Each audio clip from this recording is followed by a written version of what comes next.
So with that being said, let's go on to the next one. We got the Beatles with Taxman. Okay, we got the Beatles with Taxman, and then we jump into in August 1966. Then we jump into You Can't Unhear This with Taxman. So you guys kind of get the rhythm of what this one is all about. So let's go ahead and get it. 1, 2, 3. Oh, hold up. 1, 2, 3, 4. 1, 2. Oh, Let yeah. me tell you how it will be. There's 1 for you, 19 for me. 'Cause I'm the Taxman. Yeah. He said 1 for you and 19 for me. I like that lyric. 1 for you, 19 for me. 'Cause I'm the Taxman. Yeah, I'm the Taxman. Should 5% appear too small? Be thankful I don't take it all. 'Cause I'm the Taxman. Yeah, I'm the Taxman. Why does that look like the X-Men 97 intro? Why it look like the X-Men 97 intro? Taxman. Yeah, I'm the Taxman. If you drive a car, I'll tax the street. If you try to sit, I'll tax your seat. If you get too close, If you drive a car, I'll tax the street. If you drive, if you sit down, I'll tax the seat. That's actually dope. I like that lyric.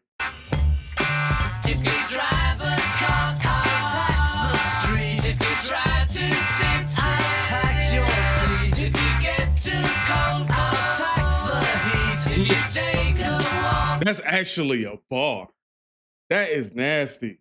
All right. That's actually a bar. He said, if you catch a cold, I'll tax the heat. If you get too cold, I'll tax the heat. if you get too cold, I'll tax the heat. If you take a walk, I'll tax your feet.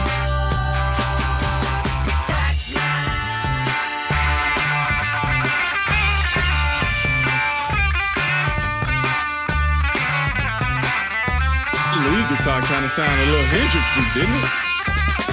'Cause I'm the Taxman. Ringo doing this thing on the drums too. I'm the Taxman.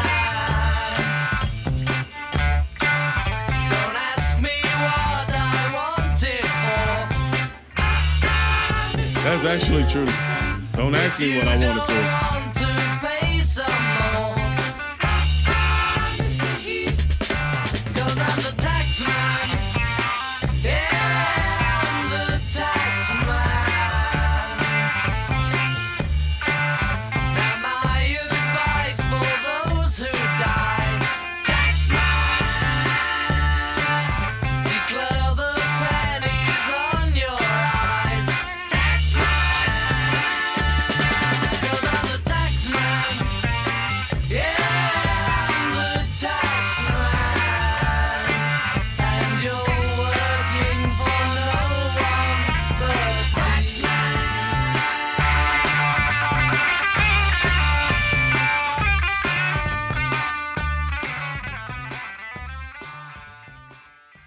Nice. I like the whole musical arrangement on this one. This definitely sound better than Rain. This definitely sound better than Rain. You can tell just from the first song that we listened to this one on the Revolver album, like it just sounds so much cleaner vocally. You could tell like they're already making innovations with vocal mixing, like all the way from that album to this one. So I like this one. It sounds funky. It got some groove to it. Vocally, it was clean, man. I like it, man. I gotta get at it about an 8.5 out of 10. Let's go and see which Beatle does the count in on Taxman. All right, so let's check this out. 6. the Beatles unleashed an album that would forever alter the course of pop music. Revolver.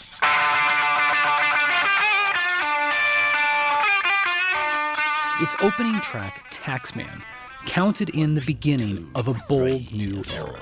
1, 2.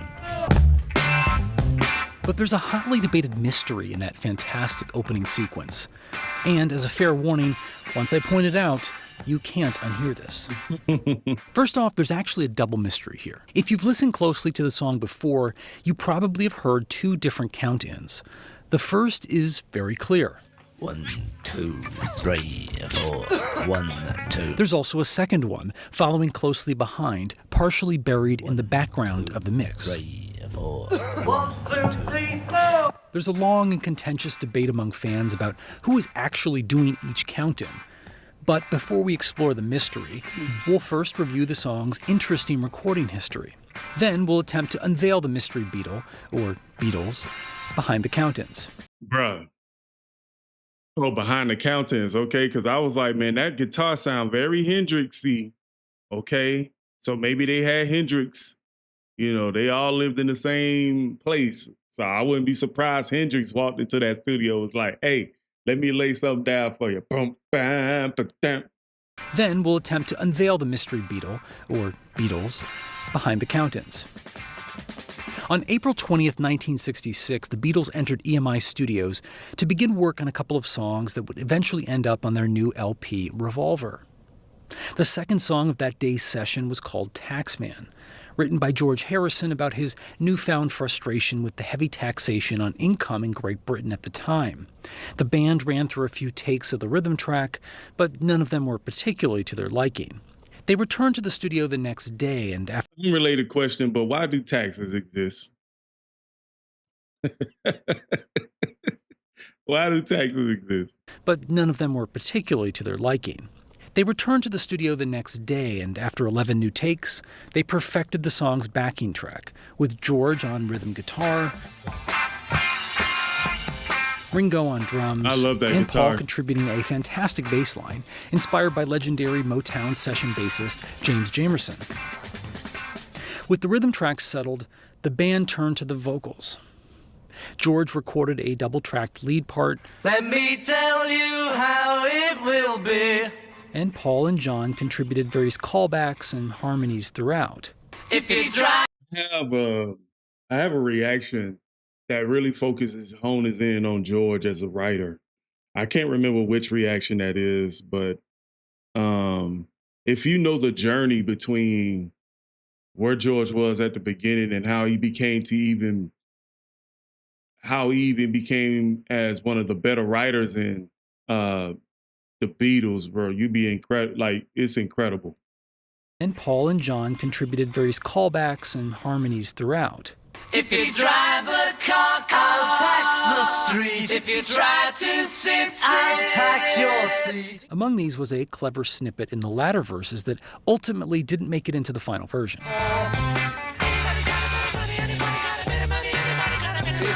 The last task for the day was to record a guitar solo. George attempted a few versions, but he couldn't seem to get the right formula. Instead, Paul stepped in. The switch paid off, resulting in the electrifying solo that we hear today.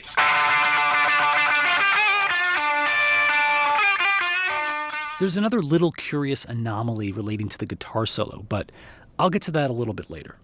After a few more small additions, such as a tambourine part, the day's session was complete.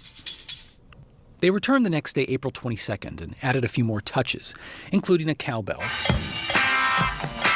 Oh, I heard and that replacing too. the Anybody Got a Bit of Money parts with two new topical lines. Mr. Wilson.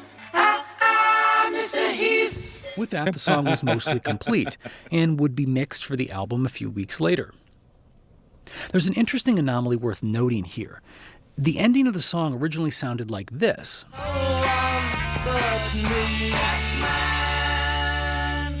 But during the final mixing of the song, I wonder if the original Batman intro was kind of inspired by Taxman.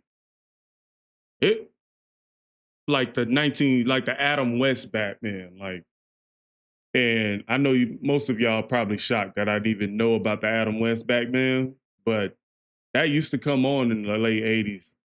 But yeah, I wonder if that I'm hearing some of the same elements, maybe the tempo or the vocals, but Taxman, Taxman. Yeah.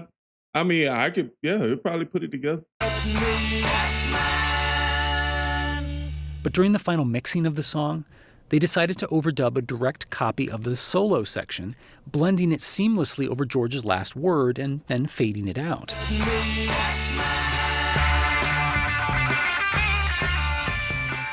Pretty clever, right? Yeah. We still haven't covered one key element yet, the count-in. At some point during these sessions, the band decided to sequence George's new composition as the new album's opener, as a strong vote of confidence in his emerging songwriting prowess. As a special touch, they decided to overdub a new count-in, possibly as a throwback to their debut LP, Please Please Me, which kicked off their career with another rousing count-in. 1, 2, 3, 4. Of course, being the Beatles, this updated version would have to be a bit cheekier. In this case, perhaps literally, spoken with a deep drawl. 1, 2, 3, 4. 1, 2. This new count-in would be overdubbed, only partially obscuring an earlier count-in that was caught live during the recording of the rhythm track. 1, 2, 3, 4. 1, 2, 3, 4. Here's where the debate comes in. Who is actually doing these two different count-ins? Beatle books, websites, YouTube comments, and message boards are all over the place here. Some report that Paul did both. Others believe George did both. Some suggest George in the louder one and Paul in the background one, and vice versa. It sounds As like if this Ringo mess to me. of contradictory modern accounts didn't complicate things enough, in the December 1966 issue of the Beatles Monthly magazine, a curious fan who would probably love this channel asked this exact question. The response, attributed allegedly to George, claims that John did the count-in.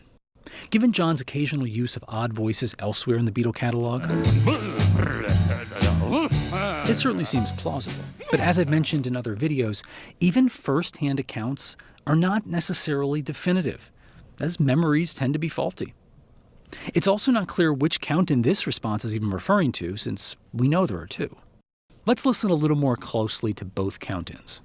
The original live count-in, captured by one of the instrument microphones during the recording of the rhythm track, definitely sounds like either Paul or George. 1, 2, 3, 4. 1, 2, 3, 4. To my ears, it sounds a little more like George. Alternatively, it could be Paul, since the song technically begins with the bass guitar note. 1, Right. 2, 3, 4. But who do you think is doing this original count-in? Let me know in the comments. As for the overdubbed, Sounds like more Ringo to me. prominent count-in, I used to assume this was George, putting on a goofy voice for his own song. 1, 2, 3, 4. 1, 2. But some fans have pointed to excerpts of Paul using similar voices in a couple of instances. For example, during a section on the quirky B-side, You Know My Name, Look Up the Number. You know my name. It turns up again on a 1969 outtake of You Never Give Me Your Money, released as a part of the Abbey Road Deluxe Edition in 2019. You win. I'm in love with you. Well, all That might be Paul. 1, 2, 3, 4. Love with you. Well, all right.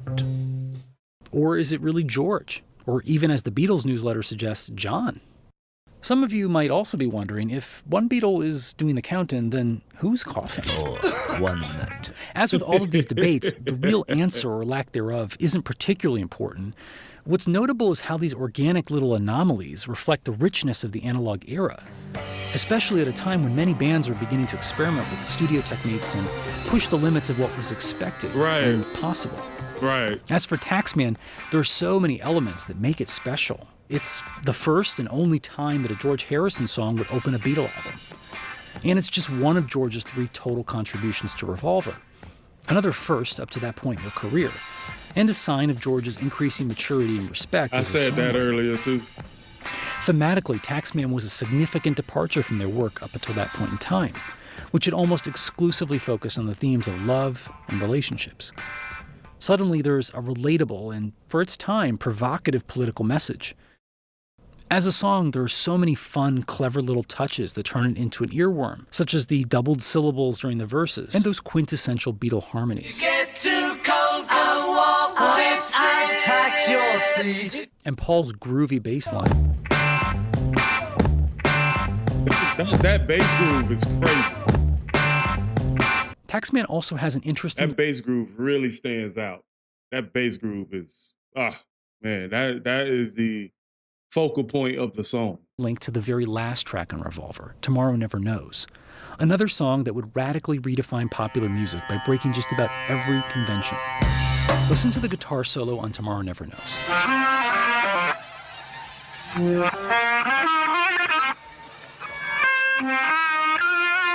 When reversed, it sounds strikingly similar to Paul's solo on Taxman.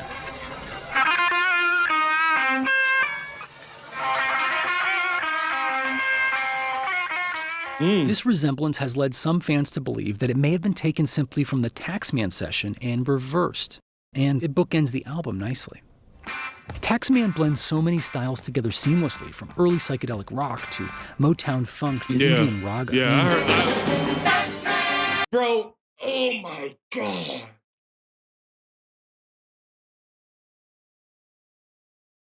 How do I do this?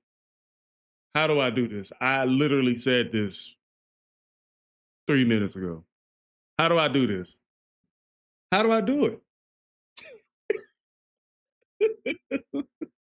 Dude, for real. How do I do this? How do I have an ear for that? Like, I literally just said that. Album nicely.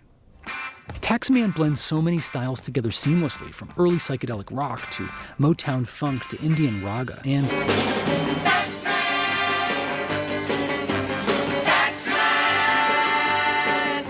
it's a remarkable achievement for a 2.5-minute pop song, and a hint of what was to come. I wasn't around when the Revolver album came out in 1966, but that famous count-in and everything that followed for the next half hour must have been enthralling for anyone hearing Revolver for the very first time. It signaled that the Beatles had unquestionably turned a corner, unleashing new musical ideas that would spill over into pop music for decades to come. And as George foreshadowed in that marvelous opening line, Let me tell you how it will be. indeed. What do you think of Taxman and the count-in debate? Let me know in the comments, and as always, thanks for subscribing and listening. I definitely enjoy these. Shout out to You Can't Unhear This, man. Like this is, I love it. I love it.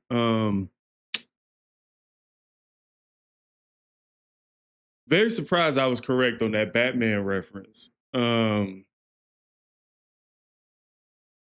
surprised. I would say I'm not going to pay attention to the count-in debate. It just sounds like after a while, like when you listen to both of those voices from Paul, I really think it was just Paul. Honestly, I thought it was going to be like, oh yeah, they had Hendrix come in, but you can, like, one thing I want to explain, and I think I've said this in the last two, but the inspiration. And you talk about how the Beatles adapted to the times of which music had evolved at the time. Like they definitely borrowed some inspiration from the bands, a lot of the bands in America, and he made mention to that. And it was definitely a turning point that maybe they were the leaders of, or maybe they just kind of heard something and was like, yo, we should put this in the track. Because from the sound that they started out with Love and Relationships to the sound that they have now, sounds like a more of a maturation with the band and knowing what they need to do to stay relevant. So I would have said it was more of that. But at the same time, man, I definitely did enjoy this, man. Shout out to Daniel once again. And we about to move on to the next one. So